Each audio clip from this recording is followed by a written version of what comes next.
hari abantu benshi cyane cyane abajene batazi amahirwe abakikije muri no minsi y'uburyo bakwikura mu bukene, y'uburyo bakwiteza imbere kandi nta kintu kinini kigize gute bibasabye. Merutse kubabwira ni ubu ngubu ntabwo bigisaba igishoro amafaranga menshi, igitekerezo cyonyine gishobora kukubyarira amafaranga. Ibyo bintu nibyo cyasibye. Njyewe ndi umuntu byemeza kubera yuko ishingiro ry'iterambere ryose, ishingiro ry'imitekerereze iyo ari yo yose biva mu bitekerezo. Iyo ufite ibitekerezo byiza bigambiriye kukugirira ineza kandi izagira ineza rubanda, abanyarwanda muri rusange, icyo gitekerezo aba ari cyiza. Ubwo rero ntekereza ko amafaranga egari igitekerezo. Reka turebe rero ku tuntu dutoya, ndakoresha ku kajambo dutoya, ni ibintu wahera ukahita ukora business nk'umujene. Dufite abajene barangije kwiga amashuri, hari abari hanze badafite akazi, reka bari bo twibandaho cyane. Ni gute n'ibihumbi 100 cyagufasha kwiteza imbere? Mu mvugo abantu bakunze kuvuga cyane, munze kumva bahita bahera ngo biragoye ko ibihumbi 100 byavamo business, cyangwa bamwe ukajya kumva arakubwiye, maze kubyumva kenshi ngo ni ibisazi wangu, ni ibisazi, biragoye. Ibihumbi 100 ntabwo bikunda, ibihumbi 100 ni amafaranga make, ariko mu kuri ntabwo ari amafaranga make.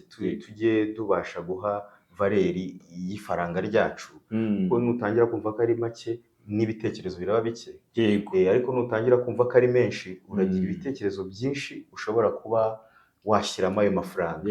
Ahubwo bibibihe ni byinshi kandi bitandukanye, ariko biragoye guhitiramo umuntu ikintu akora batagishaka kumva ko yagikora. Ariko icyiza rero ngewe nkunda buriya, ari no mpamvu turi kuri kamera y'amasaha, turagira ngo ibyo bitekerezo tubikure mu bantu, dufate dutange n'ingero zifatika za bya bindi twavuze bitoya. Erega nawe byakuzamo. By the way, muradukurikiye ariko mukore subscribe, mukande imbere y'aya magambo yanditsemo Bisco Maguka, harahita haza akamenyetso k'inzogera nako mugakandeho, kuko twebwe ntabwo turi buze kurekera ubu. Twaje na business tips uno munsi, tugiye guhera kuri aba bakiri batoya abajene, duhere kuri ya mishinga mitoya imwe mwumva musuzugura kandi itanga amafaranga ari benshi bikijije, urabizi turayijyaho.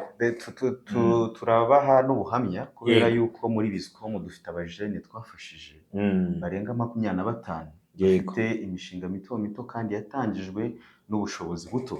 Icyo twe twabafashije ni gukuza ibitekerezo bari bafite, bakabasha kumenya icyo bashaka gukora, hanyuma tubafasha kwandika uwo mushinga ku kigero cy'amafaranga make bafite. Wari ufite menshi ni 350, wari ufite makeya ni 150.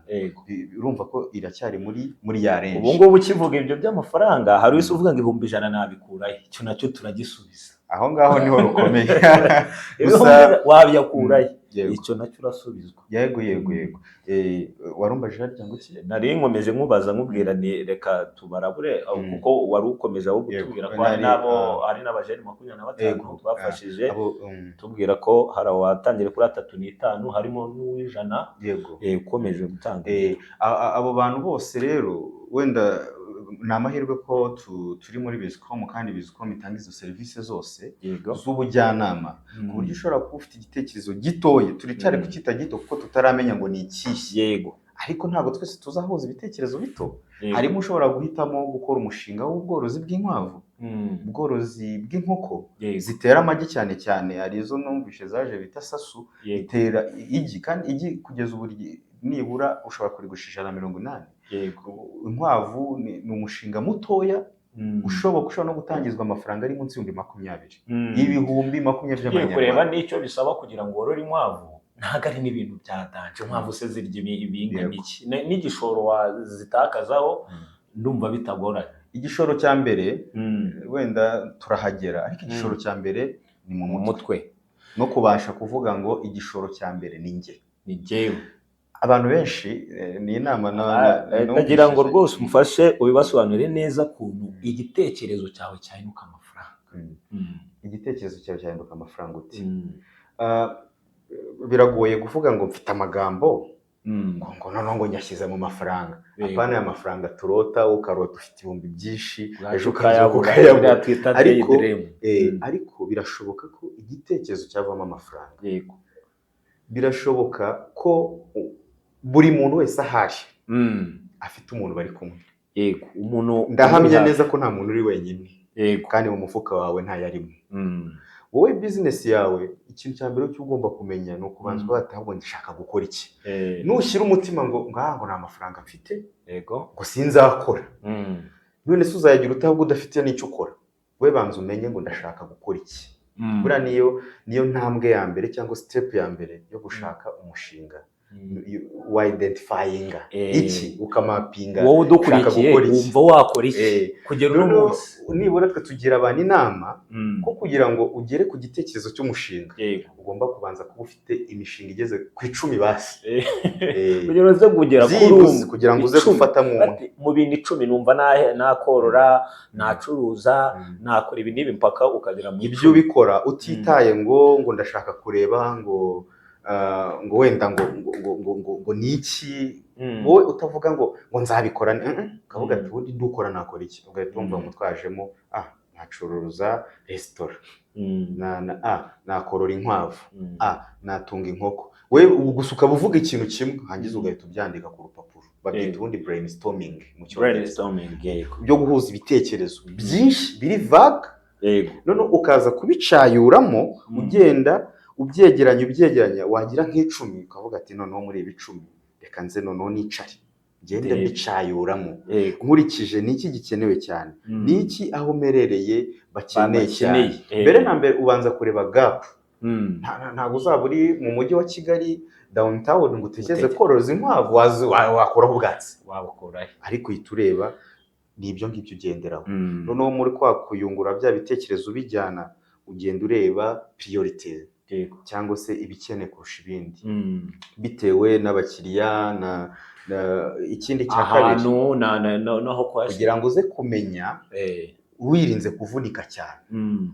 Kugira ngo uze kumenya igitekerezo uri bufate n'ukuri ubanza ugakora ubushakashatsi aho uherereye, ntakita market research yo kugira ngo umenye ubundi muri ibi bintu 10 mfite ni ikihe kintu kimwe mbona abantu bakeneye kurusha ikindi. Ubwo ndagira tugende step by step. Wowe udukurikiye nyine ubwo icyo ndi gushaka kuvuga ni kimwe. Wowe udukurikiye aho ngaho uri, aho utuye, ubona ni iki gikenewe, ni iki wakora. Icyo ni icya mbere.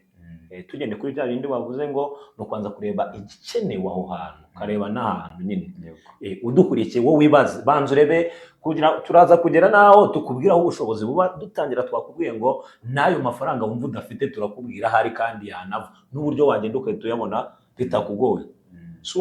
Waza ukayacyura ibyo nta kibazo kibirimo rwose, ahubwo banza urebe ni iki gikenewe. Wavuze ko ugomba gushaka nk'ibintu 10 ubona byakora, ukagenda usotinga ugahitamo ukabona igikenewe cyane. Mbere y'uko usotinga ubanza nibyo nayo mvuze, ubanza gukora ubushakashatsi ukajya ku isoko. Mboneraho no kubwira abantu ko muri Bizcom dufasha abantu kubakora ubushakashatsi. Ufite igitekerezo uri gushaka gushora umushinga wawe, none ukeneye kumenya niki aho umushinga nzawujyana hakenewe iki. Ushaka kumenya gap, tubafasha gukora icyo bita market research. Market research niyo tugufasha gukuramo amakuru yibanze akenewe, akwereka ahantu hari abantu bameze gutya bakeneye ibi bintu, uje gushaka gap. Iyo wamenye gap ni nabwo umenya solution uzazana yo kuza gukuramo cya kibazo. Cyo nicyo navuze, reba aho ngaho uri, turi kugenda intambwe ku yindi. Iyo ni market research twakomeje. Market research rero ureba miki nabyo ufite ibintu by'ingenzi ugomba kureba mu yagiye gukora ubushakashatsi ku isoko. Ntago ari ukugenda ngo urebe ngo murokora acuruza indagara ngo none ndabona adafite umunyu. Ugomba kubanza ukamenya abantu bahatuye. Mbese kwanza no kumenya ni hehe ni mu kahe karere, ni mu kahe gace, ni muhe murenge, ni mu yihe centre. Hanyuma abantu bahatuye benshi ni bande nibura ugereranyije ikigero cy'ubumenyi gita demography abajene urubyiruko abashatse imyaka yabo ibyo byose urabireba amashuri bize ubumenyi bafite. Dutange nk'urugero nk'uko wakomeje uvuga ati wenda uri i Kigali, reka tuvuge nk'abajene bari mu byaro iyo ngiyo uko wagezeyo hari abo mwavuganye, wenda tuvuge nk'umwana uri mu gasantere kari aho abantu benshi bakora ubuhinzi ni urugero, nk'uwo wamufasha gukora research like yeza kamere nk'umuntu uri i Kigali, kuko i Kigali dukeneye kurya, dukeneye utuntu twinshi, abantu benshi baba muvinga, dukeneye izo serivisi za mobile money, dukeneye ibintu byinshi nyine by'ikoranabuhanga cyane. Yego dufatiye ku rugero rw'uwo muntu uri wenda reka tuvuge mu karere ka Ruhango n'urugero, mu murenge wa Byimana niho uri ni urugero. Sasa rero wamaze kubona ko population cyangwa abaturage batuye ahantu benshi n'abahinzi. Yego. Wowe ntabwo uzajya kubatekereza nk'abafonctionnaire bakora muri za leta na he, ariko biriko si ubwo ari abahinzi, hari n'abandi, hari abarimu, hari abakora ku bitaro, hari abakora kuri banki aho hafi, aho bose ukagenda ubandika mu byiciro ukareba, ntugahita ureba ugahita asaba abantu bakenera iki cyane. Ku mubare mwinshi nasanze ari aba bakeneye iki, ni ibiki bakunda gukenera mu buzima bwabo bwa buri munsi. Urumva ko niyo market research uje kureba ibyo bakeneye. Ese wamaze kubibona ko none urakibonye bakeneye, wenda bakeneye serivisi za mobile money kubera yuko isi igeze muri digital world, abantu bakenera kohereza amafaranga, ugura amayinite ya internet, kohereza ababyeyi babo bari hirya no hino cyangwa se abana babo babohereza amafaranga uko ari mu giturage. Ni urugero dufashe mobile money. Sasa rero icyo gikurikiraho urareba ese hari abakora ibi bintu shaka gukora. Icyo tujyaga kureba competitors analysis. Ni bande bakora nk'ibyo nshaka gukora, ko maze kubona ababikeneye n'aba babikenera kuri iki kigero, ariko se abatanga iyo serivisi bo bangana gute? Ugize amahirwe wasanga ntawe. Noneho rero inshuro nyinshi ndaguhamiriza ko uzasanga utari wenyine. Nusanga uri wenyine ni amahirwe uzavuga ati ndakize. Ese undi wamugana ubwo aho ngaho hose hazamo ikibazo. Ugiye gukora nk'umushinga ugasanga ni wowe ukora wenyine ukabura aba competitor, maybe ni innovation ushobora kubuzanya ikintu gishyashya, ariko aho hantu ndagira ngo mwire nasanga hari abantu benshi urumva biragoranya za sorting, ahita muri ya mishinga 10 yavuze areba undi wakora ahantu wenda siko byagenda. Nasanga ari wenyine rero azakora iki? Urakoze. Nkaho ngaho hari uburyo ushobora gusanga ari benshi, ugata abantu ni benshi, ariko wibuka ko icyo tugambiriye ni abakiriya. Kuko twarebye ni ikihe kintu abakiriya bakenera ari benshi. Tuzajya kuvuga ngo noneho ngo ugiye kugura ibijumba ngo ujye ubicuruza kiro kuri 200 kandi buri muturage uraho wese ahinga ibijumba, uzahomba pe. Ahubwo nijye avuga ati ko byeze njye mbiguhe nanjye unyihera igitoki. Nusanga iyo mobile money ugasanga bari abakora gutya ni benshi. Hari uburyo bwo guhita uvuga ngo reka nkore icyo abantu bakora ari bake, ariko hari no mu buryo bwiza twese tuba dushaka amafaranga. Icyiza ni ukureba icyo abantu bashaka cyane nawe ukaba ari cyo wibandaho. Noneho wamenye ko abantu bamukora bimwe babirimo already. Sasa rero n'icyo tutekereza nk'umuntu avuga ati ese ko babirimo ari benshi, isoko rirahagije, bararihaza. Uri kuno ntugiye kuri icyo bita strength y'aba competitors, imbaraga bafite. Bahaza isoko. Ese hari ubumenyi bandusha? Ese bafite igishoro kinini kurusha icyanjye? None ugahita ugenda nk'umunyabwenge, ari naho twita tugufashiriza muri Bizcom iyo haje, twita tukureba ese nakahe gashya nazana bagagakunda cyangwa nkabaka isoko bafite batari basanga. Ni iki nakongera kuri serivisi zatangwaga? Nakahe gashya naza? Amakuru for your information Sebastian. Buriya nta gitekerezo kibaho gishya, ahubwo habaho uburyo bushya bwo kugikoramo. Mu bushakashatsi bwinshi ibintu byinshi byamaze kugera ku isi, byaranakozwe byinshi, ahubwo ubu hari kuzaho uburyo bwo kuvuga ati twari dufite point A cyangwa se twari turi kuri iki kigero, ni iki nakora nkagikora mu buryo abandi batabikora kikagera kuri benshi cyangwa mu buryo bwagutse ariko buzanye agashya, innovation.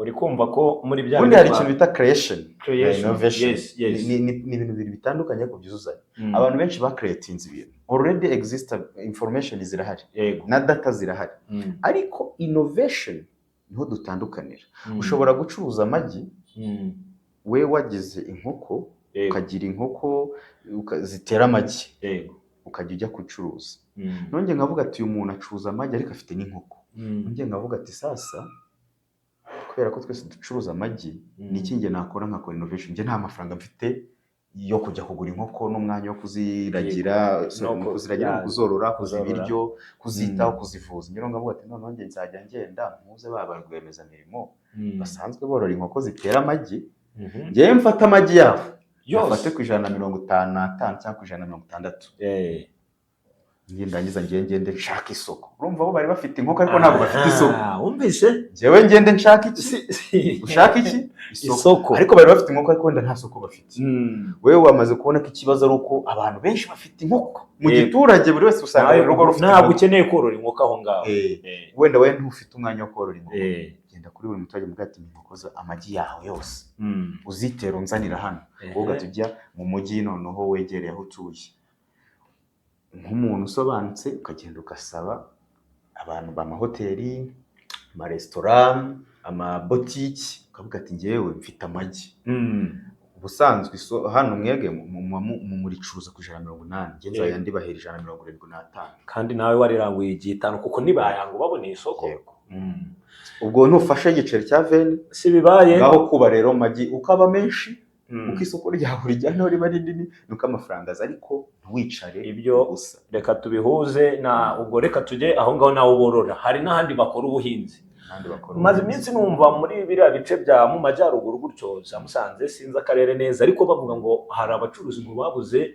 ngo uburyo ngo bacuruza amashu yabo barahinze aba menshi ariko babura aho bayacuruza bafite umusaruro ariko ntibafite isoko ubwo ntabwo harimo amakazi tugendeye ku rugero duhaye ushobora kurema ni ukwanga amahirwe ari kuri buri muntu wegereye aho uri amahirwe urayicaranye buri muntu mugendana wamukuramo business kandi ku mafaranga make ese ubayise bate se ko nshimye nagenda nkabitwara itike transport ni iki nakuraho amafaranga reka nguhe igitekerezo kidasaba n'igiceri cy'icumi kandi wakuramo amafaranga tuvugiye ariko ubwo iyo ngingo kanyandi kutayinyibagiza nakura hehe nakura reka tuvuga arabyegeranije arakura hetike wenda twanze kuvuga amafaranga kuko banabimuhereza buriya icyambere no kuba wizerwa n'abantu banabimuhereza wakajya ku isoko yamara kugurisha akagaruka akabishyura agakuraho inyungu ye ariko siti cyayikura he uvuze ikintu cyiza ariko kivuze wikinira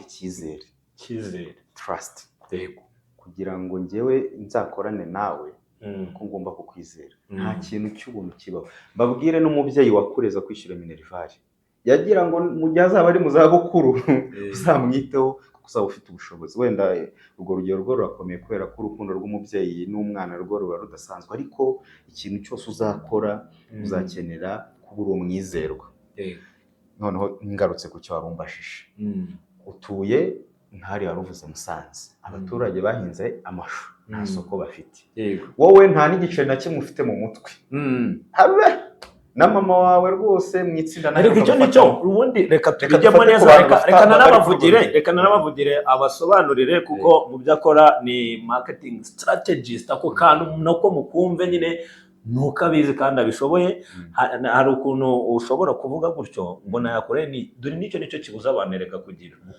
gukora ikintu twavuze cya mbere ni mu mutwe wowe ubwawe ni wowe uri agaciro wumva ushaka kubaho uri icyo ushaka kubatsa ariko ntabwo ubizi so tekereza reka tubwire ahantu amafaranga yava ubyumve neza kuko icyo nicyo gisubiza abantu inyuma ukavuga ngo ibyo muri kuvuga yego murabivuga ariko se ndayakuraye yego ariko they start within muri wowe sibyo yego ngaho tubwire ukuntu abantu benshi bakomeje kujya bandikira ku mbuga bandika imbuga zacu za social media za Biscom none se ngo mwaduhaye akazi ngo none se ngo ko mugira abantu inama mubaha n'amafaranga yo gushoraho nta kintu cy'ubuntu kibaho for your information nta kibaho ariko rero reka tugaruke ku cyo wavuze ni hehe uzakura amafaranga udafite na makeya nta n'umuntu muziranye reka dufate ko umuntu urangije segonderi nta muntu baziranye ntacyo mwese mwize entrepreneur utayikunda mukajya mubwira abarimu none se ngo kwitwigisha ngo wageze kuki ubwo nanjye muraje mumbaze ngo nkore business iyi nayo ni business ko turi kubabwirisha. So rero bigenda gute wowe uri mu isantere, reka tuvuge isantere wenda tuyite X, hari abahinzi bafite umusaruro w'amashu. Wowe wamaze kubona ko ikibazo abantu amashu yeze, nyamara abantu bari kuyahinga, bari kuyahirira, bashaka kuyacuruza aho hafi ku santere, bajyana ku isantere basanga urushu rwiza rukomeye ariko rugurisha igiceri cy'ijana. Wowe aho ngaho wamaze kubona ikibazo, you identify the problem. Yes. Mbere na mbere amaze kubona isoko ntaryo, umusaruro urahari. Wowe rero ikintu ukora nk'umunyabwenge tugenda ukabegera ukavuga ati ese uhera ku bandi bafite umusaruro, ese ko mufite umusaruro mubagurishirije ku 150 mukajyamo mu musaruro wanyu aho bagura ku 150 mwabyemera? Yego. Umucuruzi kuko asanze rigurisha ku 100 cyangwa ryahirira inkwavu cyangwa ati mwana wa wabishobora se? Wenda ashobora bimwe twavuze, nibyo nababwiraga, buriya nibajya bari no mu naho batuye nawe ubwe buri muntu ajya agira icyo twita discipline ituma wagirirwa icyizere. Yego. Ntabwo uzajya kubwira umuntu bakuzi wirirwa uhagaze ku muhanda umeze gutya, washyize amaboko babyita yashyize mu mufuka, wicaye washyizemo ekuteri uri kwiyumvira utuziki gake gake, ngo ugira ngo umuntu azakwiza arazakora avuga ati ariko icyizere niko wowe ko nkuzi ibyo bintu wabishobora. We icyambere nuko buri kinyabupfura, discipline no guhozaho ni imwe mu bintu byiza ibyo birema icyizere. Ugenda umubaza ati nkugurishije kuri 5 byakunda, niyemera mubwira ati sasa rero kangiye gushaka isoko. Uhita ugenda ubanza ushake isoko, genda uje mu mujyi, tembera uze Nyabugogo, uze mu mujyi ubwira abacuruzi bahari hari amaresitora buriya cyangwa amaresitora cyangwa amahoteli, ibice byose cyangwa udusantere twegereye umuhanda haba hari amaresitora, hari umwanya wo kuza mu mihanda y'ibitaka. Ntagiye bafite bari guseriva abantu, uzubegere uzaca amaresitora 10 ubura 7 uzabigemurira. Urakoze. Ugeze muri ya resitora muzi ishu yo muri guze ku musantere, kuko wowe wageze kuri terehe mu murima wigereye ku isoko y'igicuruzwa.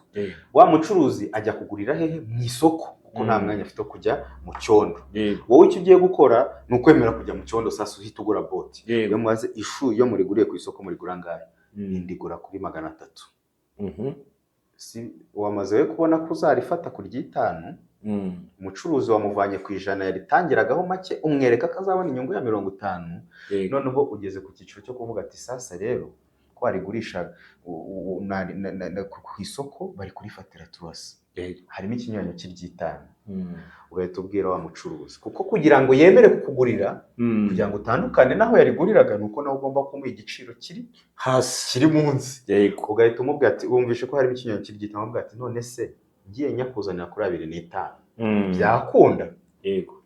Savuga ati 250 zo zayakuraye, ati wowe nk'isoko ukeneye komande y'amashu angahe nzayakuzanira kuri 250 umunsi uyu isaha ni. Ubwo se usigaranyemo ntavuye hose nka ntusigaranyemo 100, uhita ugenda urebe umunyonzi cyangwa umuntu ufite imodoka bitewe n'ingano y'amashu uzagemura, mubwira ati kuvana ishu muri uyu murima urigeza kuri aba bacuruzi 10 nabonye uzanca ngahe? Yego. Nzaguca 30 wenda kuri buri shu. Muri rya jana usigaranye mangahe? 70. Yego. Transport ubwo ntuyibonye, haranatanu icyo uri gukora no kudiringa gusa. Tubwira sasa mucuruzi wamaze kubona isoko kuri 250. Yego. Wamaze kubona umucuruzi uzayakuraho kuri 5. Sasa uhita ugenda ufata umushoferi mugende nawe yakubwiye ko burisha azari kugeza kuri bumukira aguca igiceri cya 30. Yego. Wowe icyo uzakora uzahita ufata umushoferi ngo ati tujya mu murima basarure, wikoreremo yapakire, wicare mu modoka, imodoka yakuzamurire igende yahereza abantu baguhereza 250. Uhita uhera kuri shoferi umwishyura, uhita ugenda wishyure na muhinzi wahinze ishu, uzaba usigaranyemo igiceri cya 70. Watangije angahe? Igitekerezo gusa 70 nuko wana amashwende 1000 n'ubu uko isoko rizamuka ubwo ni 7,000 agenda azamuka. Wowe icyo ubwiza busabwa ni ugushaka amasoko menshi n'abahinzi benshi, hanyuma we uhita uba icyo twita broker. Icyo kintu twakivuze ni nacyo twavuze ko mbere y'uko ujya aho ngaho nta ntacyo wari ufite. Yego, nibitangirira hehe mu mutwe. Iyo ni cyo kibazo cya mbere namubajije mubaza ni ese ni gute igitekerezo cyahinduka amafaranga. Twarabivugaga ariko nta ngero zifatika zigize gute zihari. Reka tuvuge none haratangiye rya soko rimusabye byinshi nta bushobozi afite. Ubwo tugiye mu gice cya kabiri cyo kubaka ubushobozi, kongera ubushobozi. Aha nawe rero ndagira ngo duhe ahantu heza cyane, uduheho amakuru kandi afatika nabwo nyurwe nk'uko nanyuzwe. Imishinga yo turayivuga myinshi twakora, twakoze byinshi bitandukanye. Wowe reba aho utuye ni iki gikenewe cyane n'ibiki byose, ubundi uhita ubikora muri izo nzira tumaze kukubwira. Noneho uhite ubona amafaranga ubwo ubonye igishoro. Tuguhaye igishoro ku buntu. Utwandikire muri comment ibyo udasobanukiwe nabwo tuze kugusubiza. Yes, reka dukomeze rero, ni part 2 yacu. Twari tumaze kubona uko tukurangiye amahirwe hari umushinga n'uburyo wabikora, n'uburyo ushobora gufata cya gitekerezo cyawe ukakibyaza amafaranga, ukakibyaza inyungu. Twabisobanuye ni mwabyumva. Noneho rero reka tujye ku gice cyacu cya kabiri. Maze kubona igishoro ariko ntabwo gihagije. Nagiye twumvikanye ko nasagwa igiceri cya 70 cyanjye. Noneho n'isoko rise rinsaba byinshi. Uko ugenda n'ikiza cyabyo, iyo umuntu umuhaye serivisi nziza akurangira undi, ukeneye bya bindi utanga, ujya kumva abantu bari kuguhamagara, baragutelefona bakubwira ati se nanjye wazanzaniye kuzanira kanaka ibintu ibi nibi. Nicyo cyiza nyine cyibyo. Reka tuvuge wabonye igishoro ariko ntabwo gihagije. Bwo wabigenza uti rwego rwo kugira ngo noneho uhaze isoko?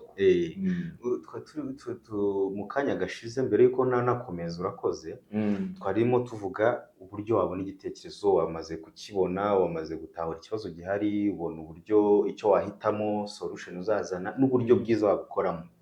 Urangije ukora market research cyangwa se ubushakashatsi ku masoko, ubona abakora bimwe nk'ibyawe, umushinga ntabwo uburangiye. Kugira ngo umushinga urangire, buri abantu benshi bakora imishinga nk'aho hari twari tugarukiye, ni umushinga ushobora gukora mu mutwe ariko udafite ahantu wanditse. Imishinga myinshi burya igiye ipfira mu ntangiriro kubera yuko hari igice cy'ingenzi batajya bitaho, twebwe tukita financial projection cyangwa se ishoramari. Niho ruba ruzingiye, ibitekerezo byo ushobora kuba bihari. N'icyo gishoro nk'uko twari tumaze kubona ushobora kukibona nabyo bigoye, ariko uburyo ushobora kumanaginga amafaranga wakuyemo ugasanga ukoreye 7, mu rugero uwo bibaho ntago mbizi, ugasanga ukoreye 7 urayuriye 6. Ntuzi ngo nakoreye angahe, umushinga nawushoyemo angahe, nasaguje angahe, nungutse angahe. Yewe nk'umushinga nka nyiri umushinga, ubundi nyiri umushinga niwe mukozi wa mbere w'umushinga.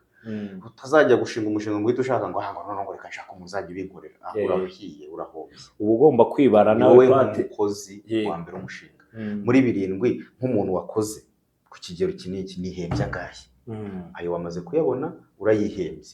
Noneho nsigaje angahe, ese ndungutse cyangwa cyari mu gihombo. Ushobora gukora imyaka 2 ukuyemo ibintu byose kandi ubona warabayeho neza, waraguze amatelefone meze neza ariko ukiri mu gihombo.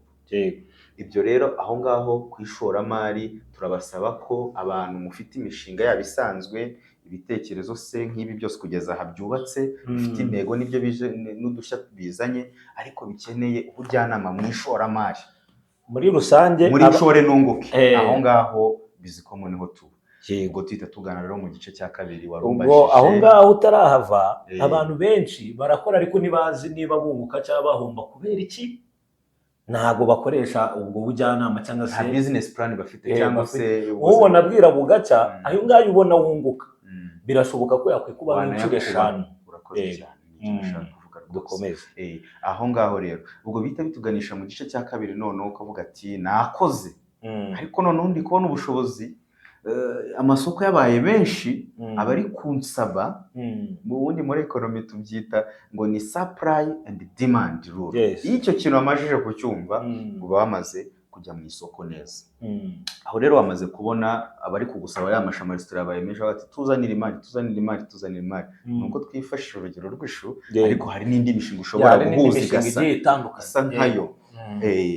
noneho rero aho ngaho igitekerezo cyo kigomba kuza mu mutwe, ushobora kuvuga ati ese mu ishoramari ryanjye mfite rirahagije? Ese mfite angahe mu mufuka wanjye, igishoro cyanjye nangahe? Ese hari ayo nteganya kubona y'impano mama yamfasha se, ushobora kuba ufite umuvandimwe akagushyiramo ugasanga ni yego. Ese bwoko ayo bazamara cyahagije? Iyo usanze adahagije ni hamwe uhita wegera ibigo by'imari. Ibigo by'imari birahari kugeza ubu, hari amahirwe menshi. Hari ibigo by'urubyiruko BDF, ikigo cya leta gifasha ba rwiyemezamirimo bafite imishinga ifite agashya bakayishoramo. Ni ukuri kw'Imana baguha igishoro ugatangira ugakora, hanyuma ukazishyura makeya ugereranyije nayo baguhaye. Uyo ni bamwe, ariko abantu bose ntabwo bazagira ayo mahirwe.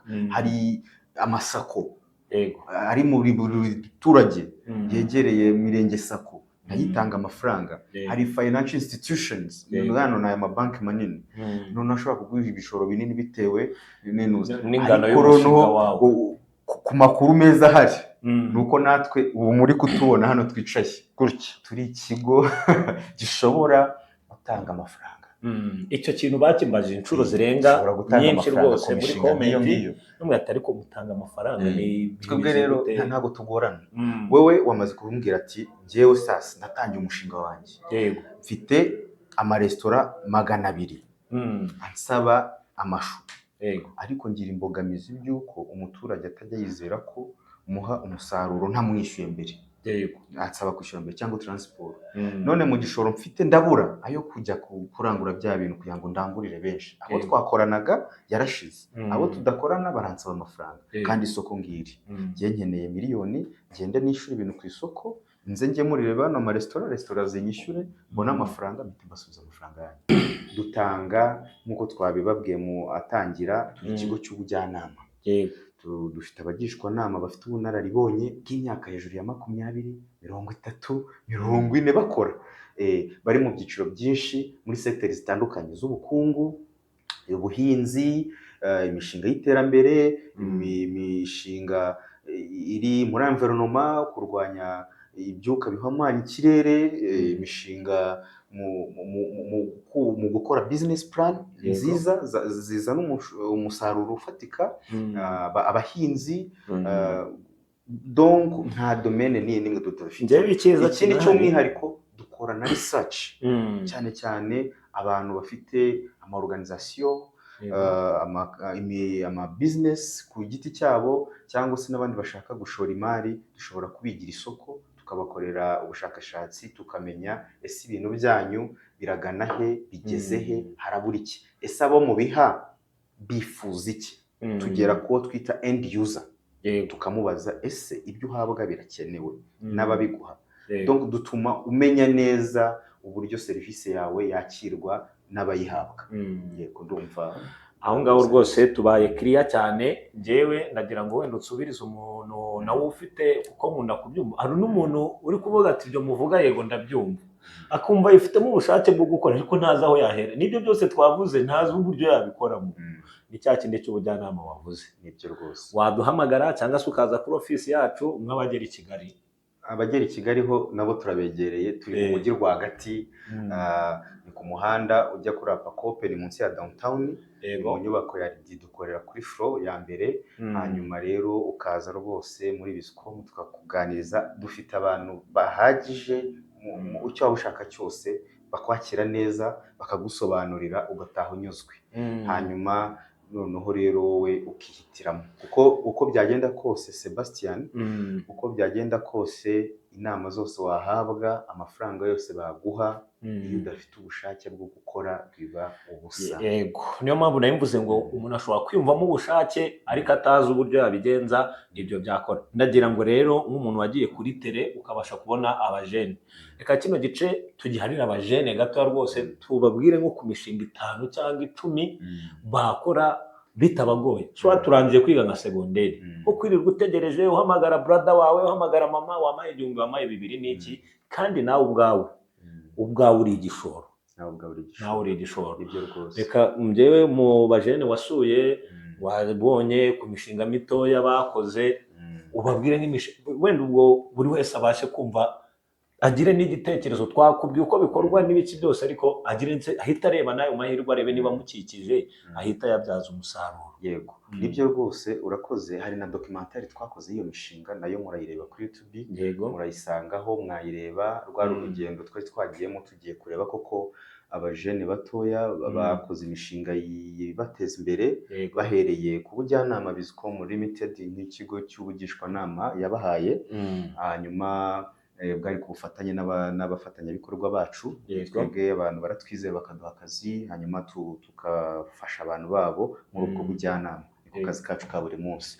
Hanyuma rero abo bajene ni abajene bari motive, bafite courage yo gukora, kandi ubona ko bakuye amaboko mu mufuka, bahereye ku tuntu dutoya. Usanga muri bamwe twasuye, muraza kubireba muri iyo documentary, nayo nyuma y'iki kiganiro mwayireba.